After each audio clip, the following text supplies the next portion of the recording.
திருச்சிற்றம்பலம். அருள் தரும் சிவகாமி அம்மை உடனுரை அருள்மிகு கைலாயநாத பெருமான் திருவடிகள் போற்றி போற்றி.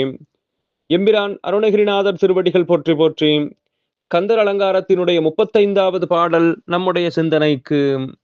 பத்தித்துறை இழிந்து ஆனந்தவாரி படிவதனால் புத்தித்தரங்கம் தெளிவது என்றோம். பொங்கு வெங்குருதி மெத்தி குதிகொள்ள வெஞ்சூரனை விட்ட சுட்டியிலே குத்தித்தரங்கொண்டு அமராவதி கொண்ட கொற்றவனே. பக்தித்துறை இழிந்து, அங்கே பக்தி வழியிலே இறங்கி ஆனந்தவாரி படிவதனால், அங்கே ஆனந்த கடலிலே மூழ்குவதனால் புத்தித்தரங்கம் தெளிவதென்றோ. அங்கே இந்த புத்தியிலே இருக்கக்கூடிய அலை போல தொடர்ந்து வரக்கூடிய பல்வேறு எண்ணங்கள் நீங்கி எப்பொழுதும் அந்த ஆனந்த கடலிலே திளைத்திருப்பது என்றோ தெளிந்து நல்ல ஆழ்கடல் போல பக்தியிலே நிறைந்து இருப்பது எந்த காலமோ.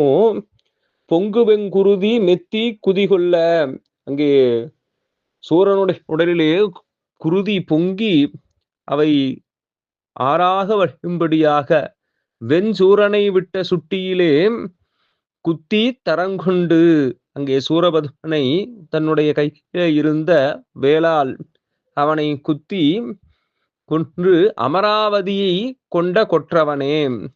அமராவதி பட்டினம் என்று சொல்லக்கூடிய இந்திரனுடைய நகரத்தை காப்பதற்காக, அதை மீட்பதற்காக சூரபதுமனை வெற்றி கொண்ட முருகப்பெருமானே, அவ்வாறு அந்த வெற்றியைப் போலவே என்னுடைய மனம் என்கின்ற இந்த அலை தொடர்ந்து பல்வேறு சிந்தனைகள் வந்து தாக்கி என்னை அழிக்கா வண்ணம் தங்களுடைய வேலாயுதத்தால் என்னை காத்து அருள வேண்டும், பக்தி கடலிலே நான் திளைக்கும்படி எனக்கு அருள் செய்ய வேண்டும் என்று வேண்டுகின்றார் அருணகிரிநாதர்.